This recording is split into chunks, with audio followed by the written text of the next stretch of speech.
రైతులకు బహిరంగంగా క్షమాపణ చెప్పాలి. కోమటిరెడ్డి మల్లన్నలకు ఆప్ నేత డిమాండ్. రైతు బంధు రాలేదంటే చెప్పుతో కొట్టాలని మంత్రి కోమటిరెడ్డి వెంకటరెడ్డి అనడం సిగ్గుచేట అన్నారు ఆమ్ ఆద్మీ పార్టీ రైతు సంఘం అధ్యక్షుడు రాష్ట్ర అధ్యక్షుడు ఎంపల్లి పురుషోత్తం రెడ్డి.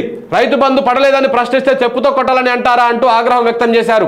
కాంగ్రెస్ నాయకులు మంత్రులు రైతు బంధు పడలేదని అడిగితే సరైన సమాధానం చెప్పకుండా తప్పించుకుంటున్నారన్నారు. రైతు బంధుపై ప్రశ్నిస్తే విలేకరులను సామాజిక కార్యకర్తలను అడిగిన వారిని బెదిరిస్తున్నారని మండిపడ్డారు. జర్నలిస్టు అని చెప్పుకునే తీన్మార్ మల్లన్న జర్నలిస్ట్ ఏంది, వాడు కాంగ్రెస్ నాయకుడు. ఆ సన్నాసి మళ్ళీ ఏమన్నాడు తెలుసా ఇవాళ? ఇగో నేను ఇంకో ట్వీట్ చేసిన ఇప్పుడు. మొన్ననేమో చెప్పు తీసుకొని కొడతా అన్నాడు కదా, ఇంకో ఇవాళ ఏమన్నాడు చూడండి ఒక్కసారి.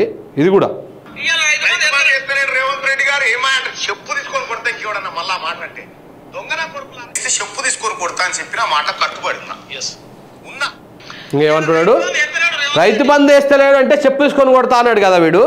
మళ్ళీ ఇప్పుడు ఏమంటున్నాడు ఇవాళ, రైతు బంధు వేస్తలేడు చెప్పు తీసుకొని కొడతా అన్నా కదా, ఆ మాటకు నేను కట్టుబడి ఉన్నా అంటున్నాడు. అంటే ఎంత దుర్మార్గుడో చూడండి. నేను బేసిక్గా చేసిందే తప్పు, రైతులను చెప్పు తీసుకొని కొడతానదే తప్పు.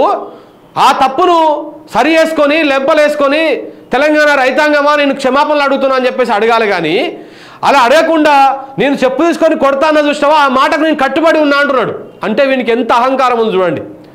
అంటే కాంగ్రెస్ గవర్నమెంట్ వచ్చింది, నన్ను ఎవడు ఏం చేయలేడు, కాంగ్రెస్ రేవంత్ రెడ్డి ముఖ్యమంత్రి ఉన్నాడు, నన్ను ఎవడు ఏం చేయలేడు అన్నటువంటి భయంకరమైనటువంటి నమ్మకంతో వాడు రైతులనే చెప్పులు తీసుకొని కొడతా అన్నాడు. ఆ కొడతా అనేది సరి చేసుకోకపోగా మళ్ళా ఆ మాటకు నేను కట్టుబడి ఉన్నా చెప్పు తీసుకొని కొడతానే మళ్ళా అంటా ఉన్నాడు. ఇది తెలంగాణ రైతాంగము, తెలంగాణ యువకులారా, తెలంగాణ రైతాంగమా, ఒక్కసారి గుర్తుపెట్టుకోండి. ఈ సన్నాసి రేపు మళ్ళా మన దగ్గరికి ఓట్లు అడుగుతందుకు వస్తారంట.